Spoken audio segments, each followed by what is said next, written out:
At umasa po ako na nandyan pa rin kayo at matyagang nakikinig ng mga salita ng ating Panginoon.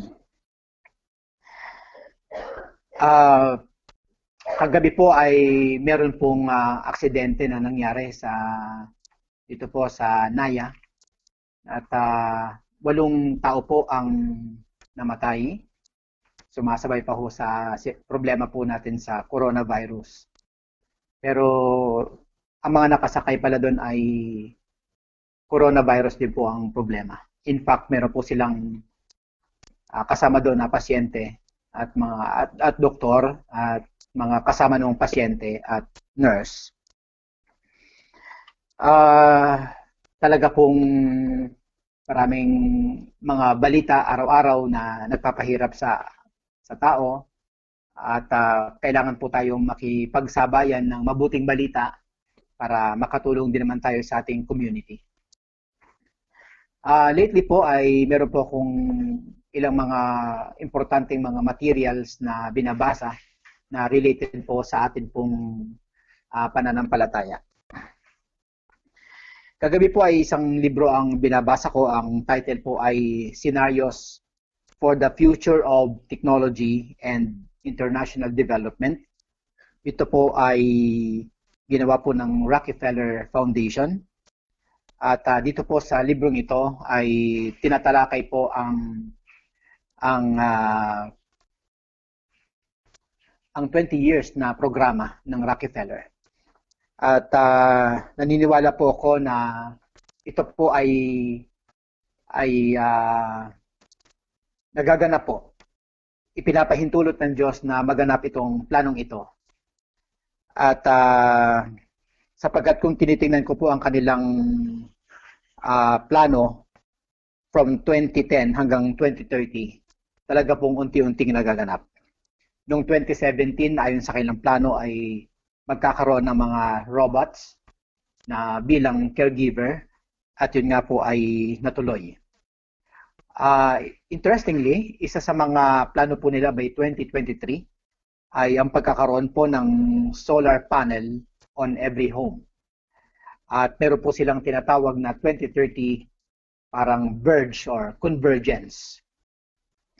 At ito po ay talagang nakakatakot dahil talagang ayon po sa Rockefeller Foundation na ang katuwang po nila dito ay ang Bill Gates Foundation, ang concentration po talaga nila ay ang technology.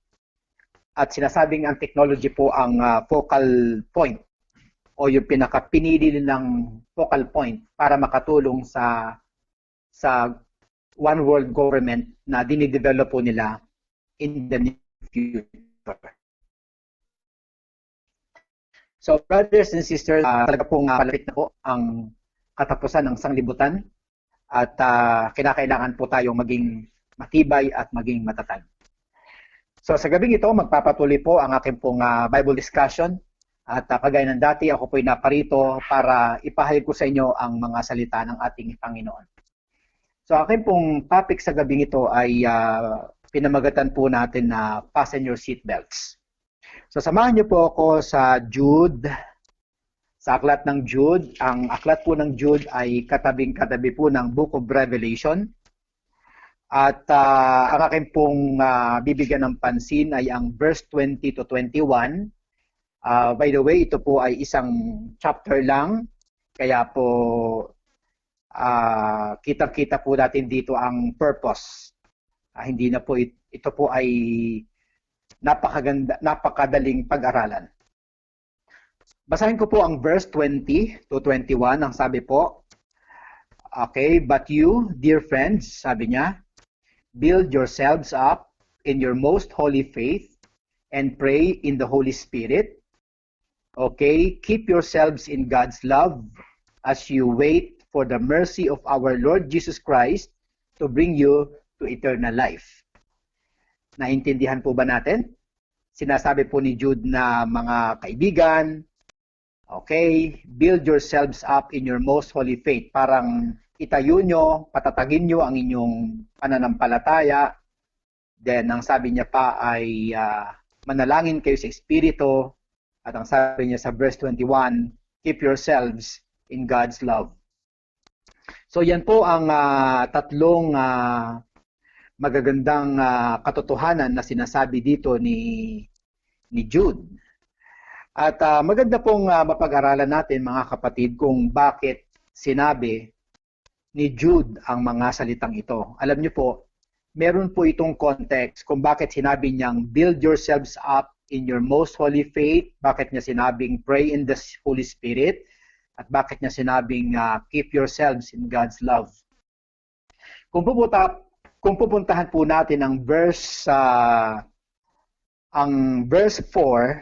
meron po kasing mga nakapasok sa kanila na mga tinatawag na mga certain men na talagang mga matatawag nating bad people, mga nagkukunwari, mga taong condemned na noon pa man, pero pumapasok sa kanilang hanay. In fact, ang sabi ng verse 4, basahin ko na lang para maintindihan natin, for certain men whose condemnation was written about long ago, have secretly slept in among you. So may mga lalaki na tinatawag sa theology, ang tawag dito po ay reprobate. Sila po yung mga ang kanilang condemnation ay nakasulat na noon-noon pa man.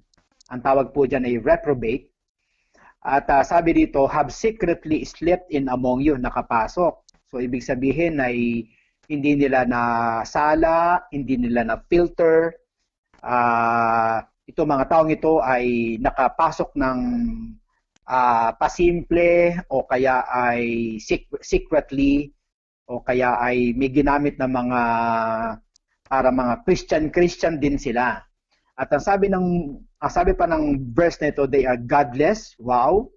They are godless men who changed the grace of our God into a license for immorality and deny Jesus Christ, our only sovereign and Lord. So ito yung nakapasok sa church. At hindi po ito biro. Ang salita po ng Bible ay godless. Ang sabi po ng Bible ay they changed the grace of our God. Okay, hindi lang yon. They deny Jesus Christ, our only sovereign and Lord.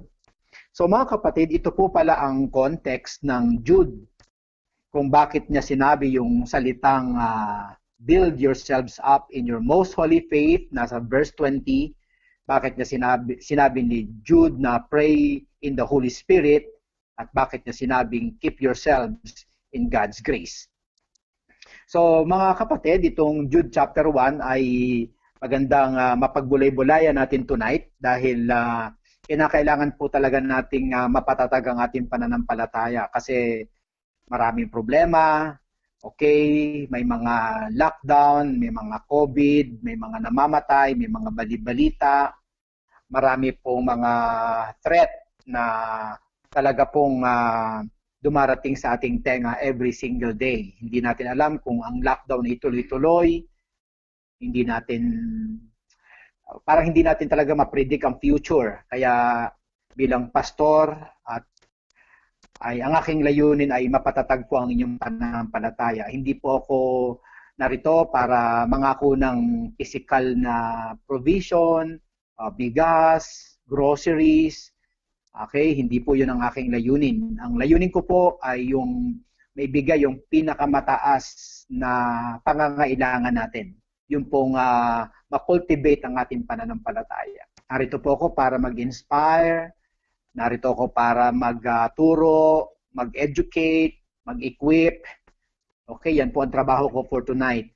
So mga kapatiran, samahan niyo po ako dito. Ngayong maipakita ko sa inyo yung konteksto nito, talagang nagbigay pa po si Jude ng mga matitinding mga examples para maging matatag sila. At sinasabi niya rito, ni-remind ni Jude ang mga kapatiran. Okay, itong mga kapatiran nito. So palagi ang sabi po ng background or ng introduction ng Book of Jude, more or less sila po ay mga Jewish Christians or Gentile Christians or both. So sila man ay both or Gentile or Jewish, Ang mahalaga ay maiparating ko sa inyo yung ipinarating ni Jude sa mga kapatiran na ito. Binigyan niya talaga ng diin na napasok na sila, so mag-ingat kayo. Anyway, sabi ni Lord through Jude, hahatulan din niya ng Panginoon. Ngayon, in fact, sabi niya sa verse 5, though you already know all this, I want to remind you that the Lord delivered His people out of Egypt, but later destroyed those who did not believe. So alam natin po yung kaso na yon sa Old Testament. Kung inyong maalala, lumabas ang mga Israelites from Egypt patungo po sa Promised Land, pero alam nating hindi rin sila nakarating dahil wala silang pananampalataya. Itong mga tao sa taas na mga certain men na tinatawag, they didn't believe the Lord. So same ang pupuntahan po nilang judgment. Dahil ang tao ay maliligtas lang sa pamamagitan ng faith. At binabanggit pa rito yung isang example pa, isa sa mga reminder din ni Jude sa mga kapatiran doon na yung mga angels nga who did not keep their positions of authority but abandoned their own home. This he has kept in darkness, bound with everlasting chains for judgment on the great day. So hindi lang yung mga Israelites ang hinatulan ni Lord ng mga hindi nanampalataya, kundi mga angels din na hindi nila pinanatili ang kanilang position of authority but abandoned their own home.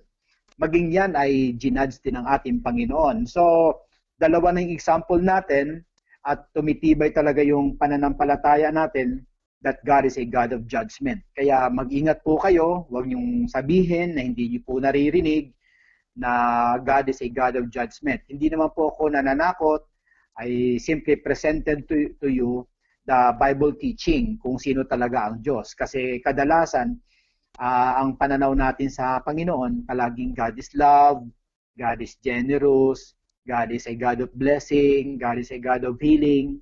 Although yan ay totoo, pero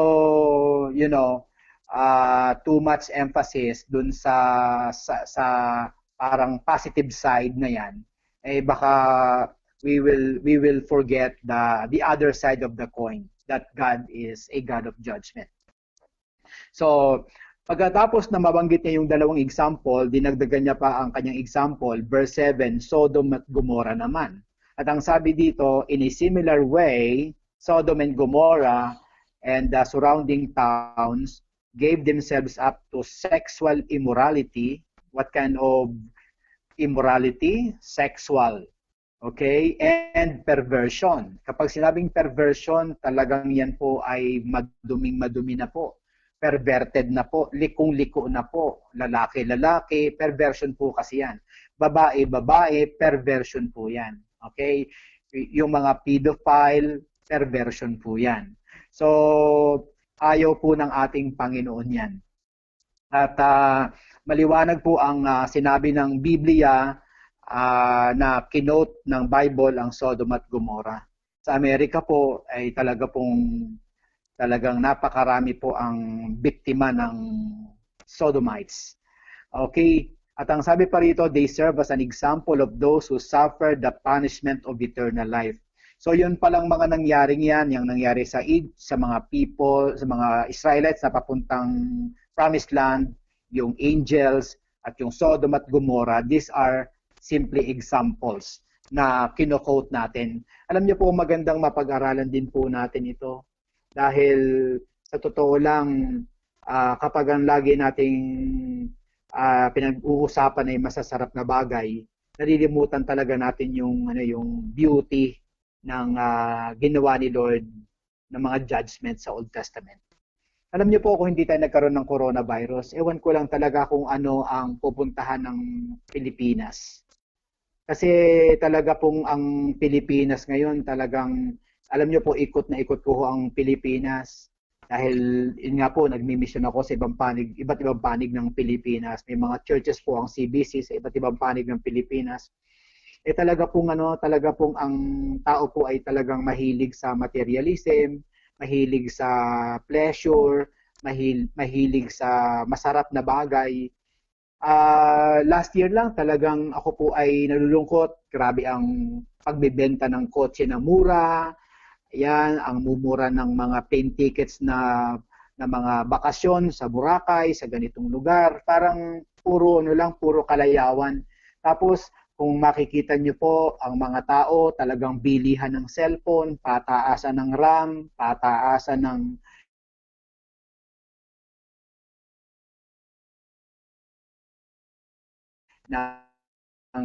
megapixel. Mga bata, nauuso na po yung ano, yung ito pong mga pagtutulog ng mga bata sa bahay ng iba, mga ganon. Ang babae may mga BF na, may girlfriend na, tapos computer games, grabe ang mga kapatid, grabe ang mga games ngayon, grabe mga emphasis sa pagkain. Sabi ko, ano kaya ang mangyayari talaga? Kung hindi ito talaga, kung si Lord ay hindi talaga nag-interfere sa ating affairs, I don't know. Kaya nga, isa sa mga hinala ko mga kapatid, itong coronavirus na ito na ipinahintulot ng Diyos, mga kapatid, ay expression ng kanyang pag-ibig sa atin. Talagang gusto niya tayong sakupin, i-remind, gusto niya tayong paramdaman na ang langit ay hindi na po natutuwa sa mga nangyayaring ito. Kaya mga kapatid, talaga ngayon tingnan niyo mga kapatid, ang pagka pumunta ka sa mall, talagang alam niyo lalo sa Pilipinas, ang lalaki ng malls, mga kapatid. Talong-talo yung mga mall sa Amerika. Ang liliit po kasi ng mga mall nila doon, para mga dipo-dipo lang sa atin. Pero dito talaga sa atin, grabe po. Napaka-traffic, ang pollution, ang corruption.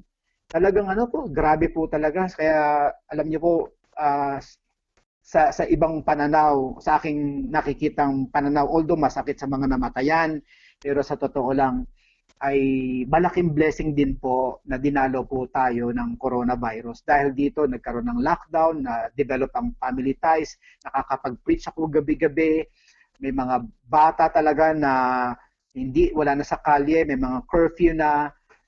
Ang dami-dami mga bars ngayon na dito sa aming lugar, talaga namang ang dami-daming dinidevelop na mga ano, may mga ang daming spa, ang daming kalayawan. Kaya po spiritually speaking, ako po ay nagpapasalamat dito po sa virus na ito. Anyway, yun po mga nakita ko dito.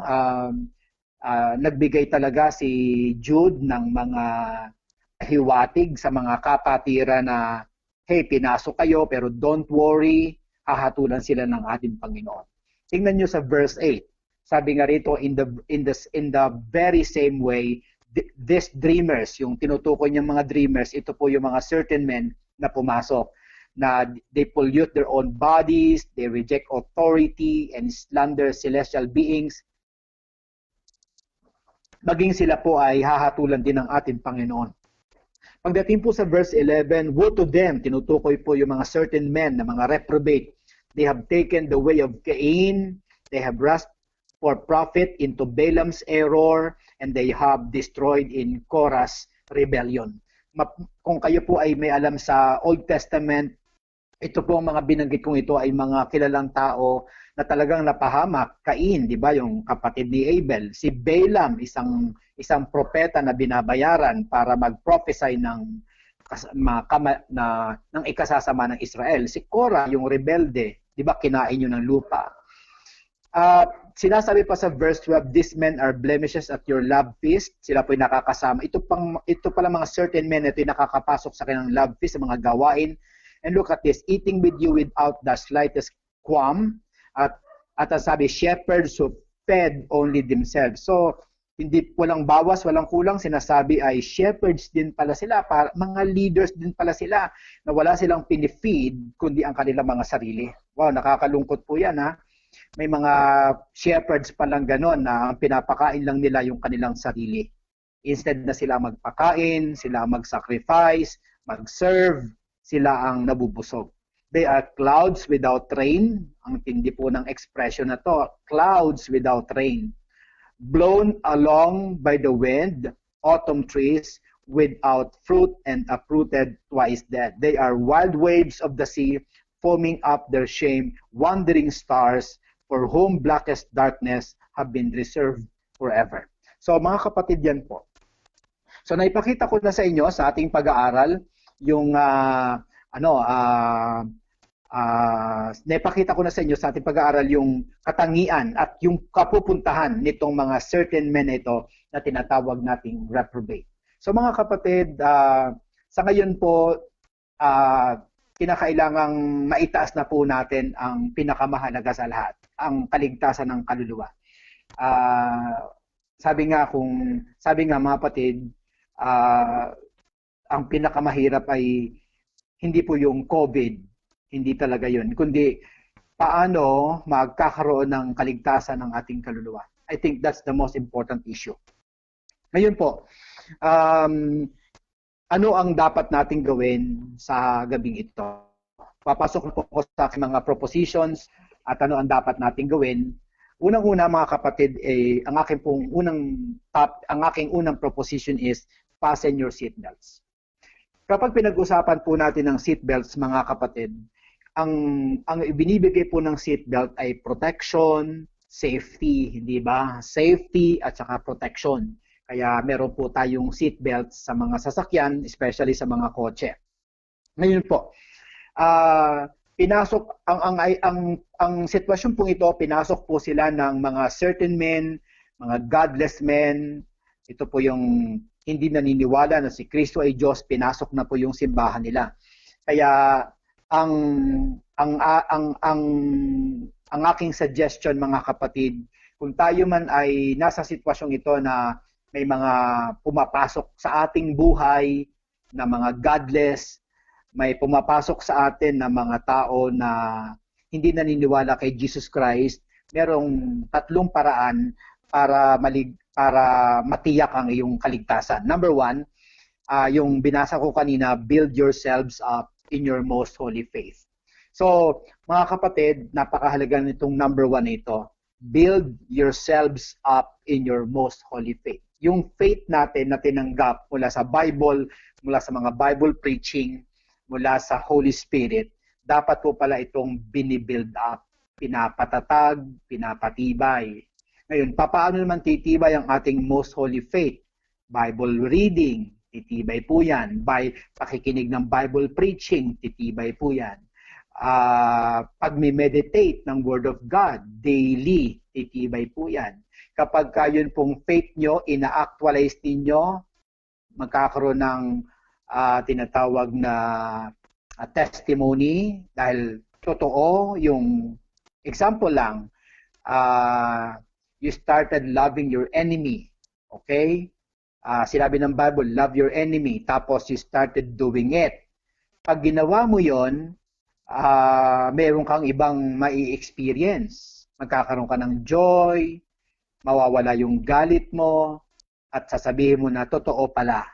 Alam niyo po, may experience po ako na meron po akong isang tao dati na talagang medyo offended po ako talaga sa kanya. Pero ang ginawa ko lang is, lagi ko siyang ipinag-pray gabi-gabi. Ang na-develop po sa akin towards that guy ay pag-ibig. So, na-testify ko tuloy sa mga tao na ganun pala. Kapag if you started praying for your enemy, yung love ay madidevelop. So yung faith ko na-develop din. Ang punto ko ay in order for you to develop your most holy faith, ay isa yan sa mga paraan. You read the Bible, you actualize the Bible, you believe the Bible, okay, you experience the Bible, you pray, you sing songs, mag-share ka ng gospel. Lahat ng ito ay tulong-tulong para ma-develop yung iyong pananampalataya.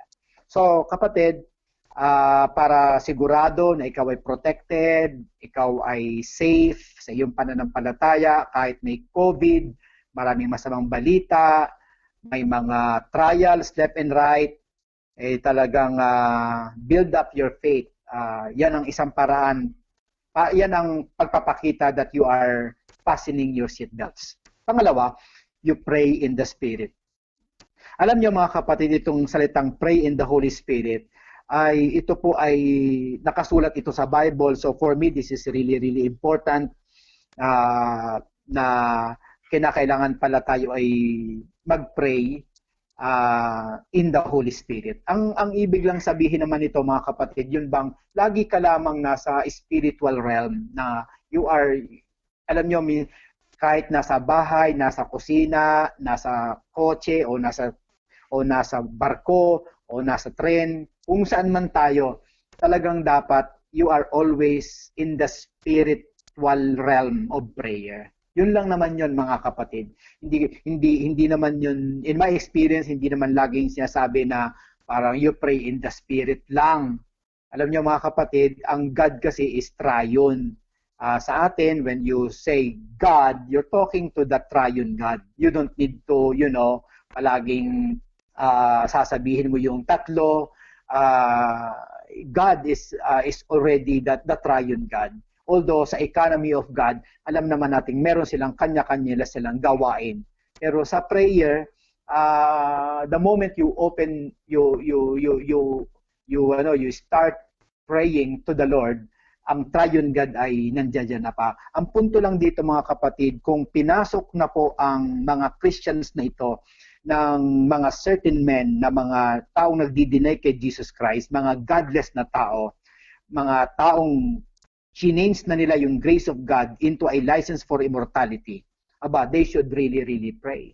So kapatid, kung if you are a Christian right now, if you accepted the Lord in your heart, if you said that you are a leader, a pastor, a deacon, a member, a quad leader, a Sunday school teacher, a Sunday school superintendent, whatever your position in the church is, itong dalawang ito ay ito ay mga mahalagang paraan to fasten your seat belts. Ibig sabihin, para maging matatag ka, maging matibay ka, ikaw ay well protected, ikaw ay secured, ikaw ay safe, ikaw ay talagang naka-tune in kay Lord. Itong dalawang ito ay napakahalaga.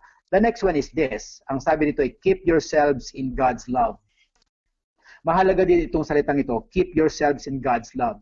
May marami pong mga pangyayari sa buhay natin na minsan nahihirapan nating mapanatili ang sarili natin sa pag-ibig ng Diyos. Minsan yung pag-ibig napapalitan ng galit, napapalitan ng puot, napapalitan ng mga kapaitan, mga kasamaan, di ba? Kaya sabi dito, keep yourselves in God's love. Kaya mga kapatid, isa sa mga paraan to fasten your personal seat belts is to really keep. Ibig sabihin, meron kang gagawin. Keep yourselves in God's love. May gagawin ka para makapanatili ka sa pag-ibig ng Panginoon. Kasi minsan, nalilimutan natin ito yung pag-ibig ng Panginoon. Kaya dapat contemplative ka, lagi mong iniisip how God saved you, how God loves you, how God predestinated you or chose you or elected you, how God forgave you, how God saved you. Di ba? Pag yun ay paano ka sinave ng Lord, yung iyong pangalan, ang iyong dignity. Lahat ng yan, pag iniisip mo yan gabi-gabi, mga kapatid, I tell you, ikaw ay makakapanatili sa pag-ibig ng Panginoon. Pero kung ang nilalagay mo sa puso mo, yung ini-store mo sa puso mo ay mga kung ano-ano lang, mga galit, sama ng loob, hindi ka makakapanatili sa pag-ibig ng Panginoon. Kaya for you to save yourself from the attack of the enemy openly, fasten your seatbelts. Napakahalaga po nito.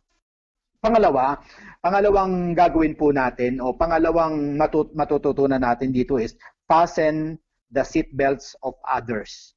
So yan po mga kapatid, yan po ay makikita natin sa verse 22. Ang sabi ng 22, be merciful to those who doubt. To those who doubt. Remember, ang aking pong agenda tonight ay maipaliwanag sa inyo ang metaphorical expression na ito pong seatbelts na ito. Ang ibig sabihin, itong seatbelts na ito mga kapatid ay parang ang gusto kong makita nyo, ito po is for safety purposes, ito po ay for your protection, ganyan po. So, ito po, yung una kong tinalakay is fasten your own seatbelts. Ito naman, you fasten the seatbelts of others. Kasi merong iba tayong kasama sa church na merong mga pagdududa. tutulungan nyo rin sila. Tutulungan natin sila.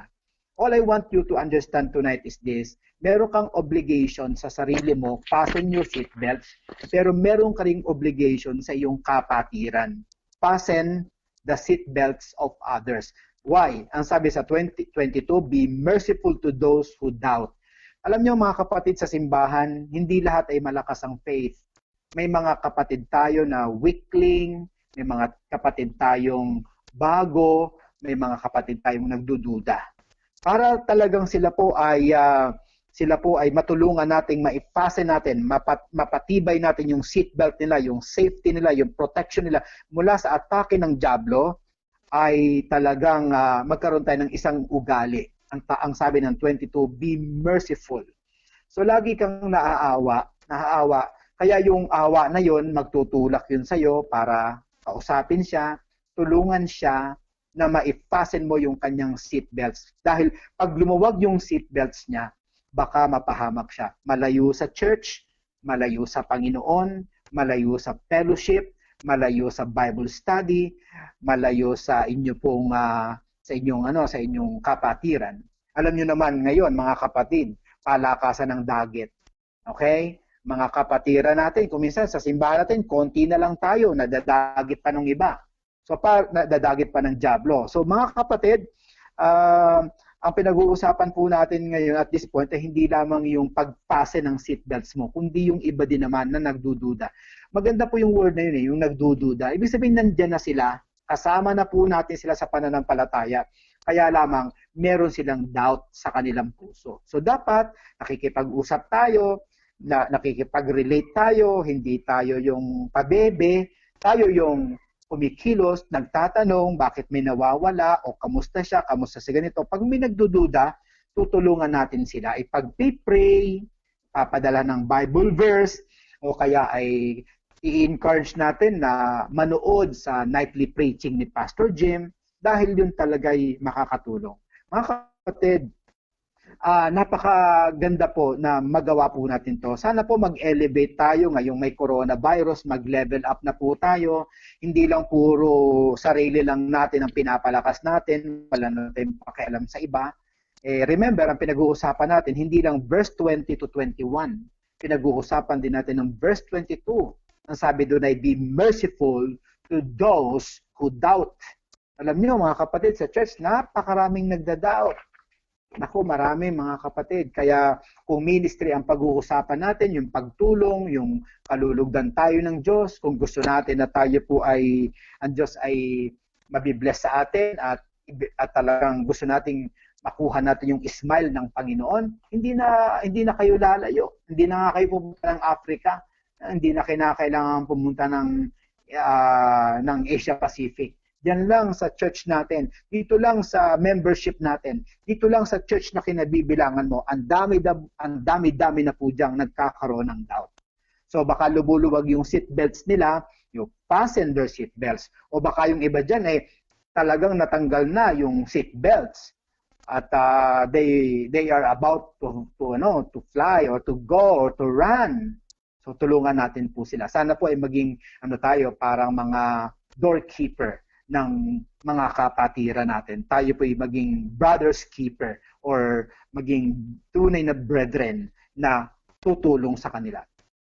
Alam niyo po mga kapatid, kung ang aklat ng Jude ay pinasok po ng mga godless na tao, pinasok sila ng mga taong pinapalitan yung grace of God into a license, kung sila pinasok ng mga taong hindi naniniwala sa pagka-Diyos ni Jesus Christ, may mga kapatiran tayo na may mga dahilan din yan kung bakit sila may doubt. Yung doubt na yan ay, baka isang pizza pie din yan na maraming slices. May mga pinagmumulan yan. Baka pwede mo silang tulungan. Yung mga may doubt na yan, pwedeng hindi yan nagbabasa ng Bible. Okay? Baka yan ay nagkakasala. O kaya yan ay hindi nagpipray. O kaya yan ay talagang ang mga pinagkakaabalahan niyang mga hobbies ay hindi healthy. Siyempre, kung ganyan ang kanyang gawain, may kasalanan o kaya ay hindi healthy ang kanyang may bisyo pa, talagang magdududa, talagang manghihina. So talagang dapat nating tulungan. Ang point ko lang, lahat ng doubt ay may source. So dapat malaman natin kung bakit ang taong ito ay may doubt. Definitely may source yan. May dahilan yan kung bakit siya ay nagdududa. So mga kapatid, yan po yung verse 22. And then the last point that I would like to share with you is provide seat belts for those who do not have. Okay, yan po ay makikita natin sa verse 23. Sa verse 23, ang sabi po ng Bible is, snatch others from the fire and save them. To others, show mercy, mix with fear, hating even the clothing stained by corrupted flesh.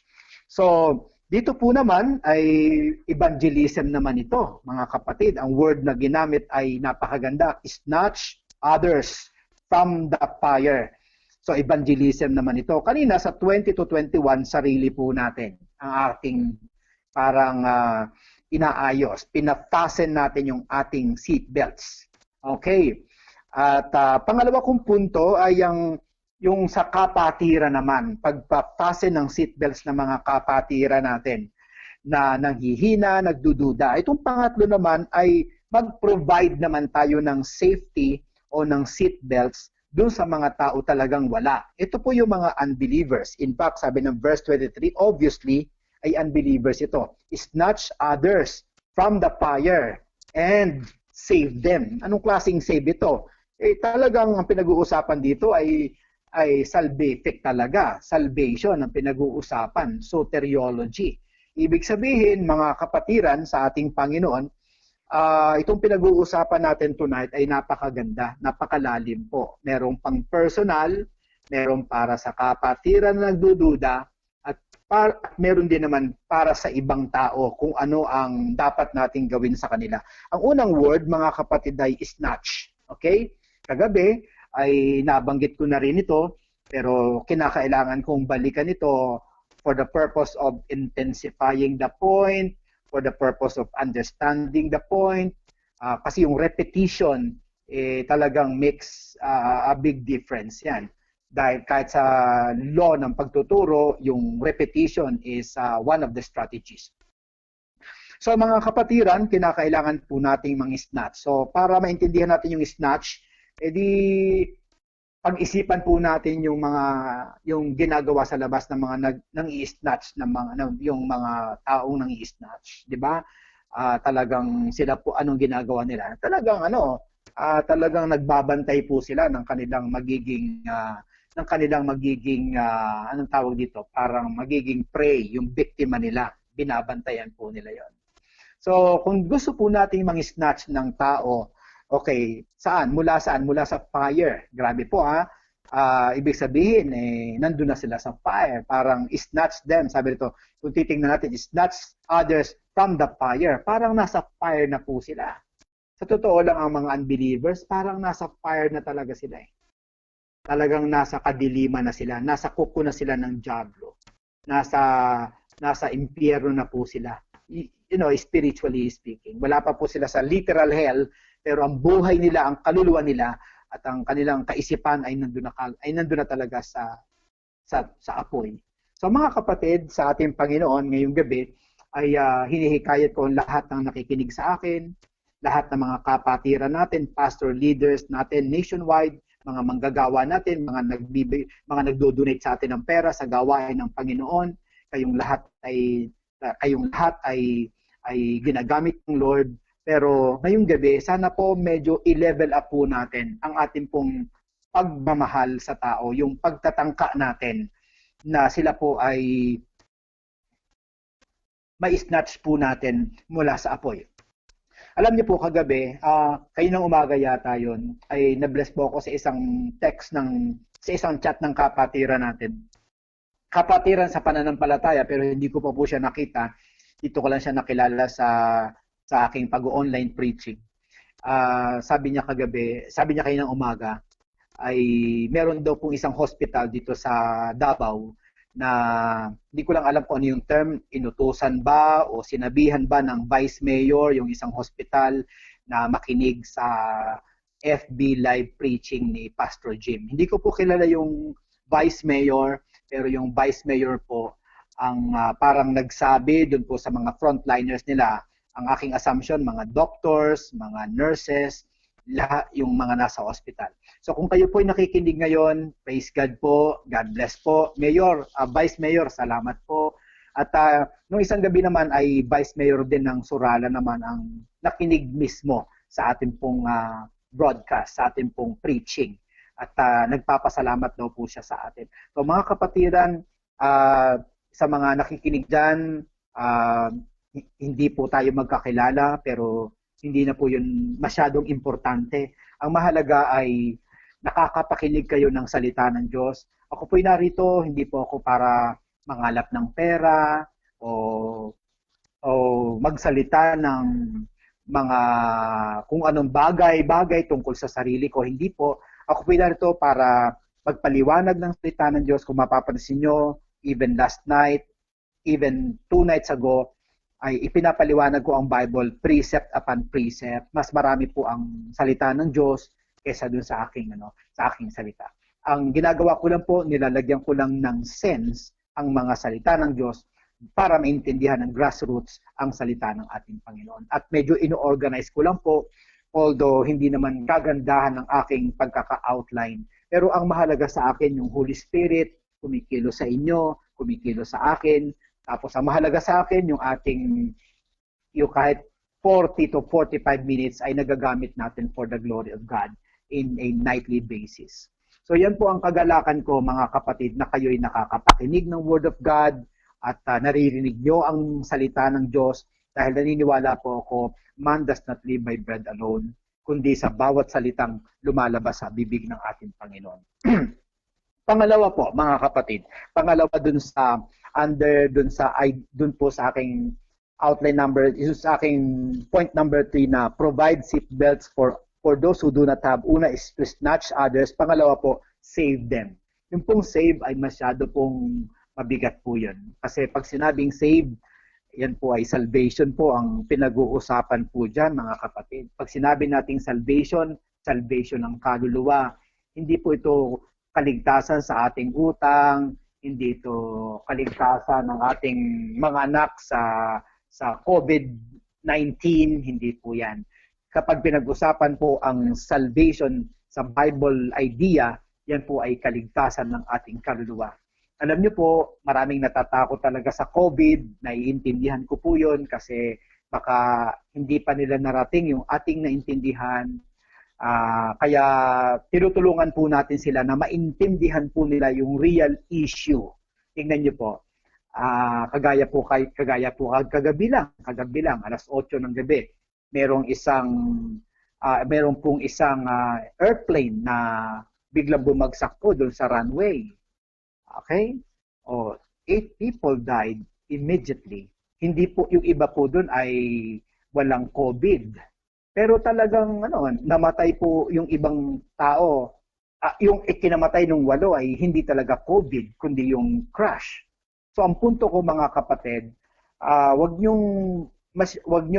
wag kayong mataranta, wag kayong mapraning dito sa COVID na ito dahil meron pa ho talagang mas mataas pang pananaw na dapat tayong isipin. Kaya naman minsan hindi na tayo makarating dun sa pananaw ng Diyos kasi nga po tayo ay blinded na ni Satan. Binibigyan tayo ni Satan ng mga temporal issues. Kasi mga kapatid, example, ikaw nga ay hindi na-infect nitong COVID na to. Okay. Pero ang problema, paano kung masagasaan ka naman 5 days from now? O ikaw ay mapagkamalan sa labas, sinaksak ka after one month. O kaya nakakotse ka, nabangga yung kotse mo, wasak, patay ka after 2 months. So what's the difference? So ang punto ko mga kapatid tonight, ang aking pong advocacy ay talagang maipaliwanag sa atin na ang kaligtasan ng pinakamahalagang issue sa balat ng lupa. Yun po talaga yung aking pong advocacy sa gabi nito. So mga kapatid, maliwanag po yung aking punto na let's provide seat belts. Let's provide safety, spiritual safety. Let's provide salvation. Let's provide protection, spiritual protection sa pamamagitan ng ating Panginoon. Pagka pinag-usapan po naman ang saved, salvation, salvific, wala po kaming ibang itinuturo kundi ang ating Jesus Christ na the way, the truth, and the life. No one can come to the Father except through our Lord. Isa pa hong nakasulat po dito mga kapatid ay to show mercy. To show mercy to others, show mercy. So yun po ang pangatlo. Mahalaga po yung yung pag-show ng mercy.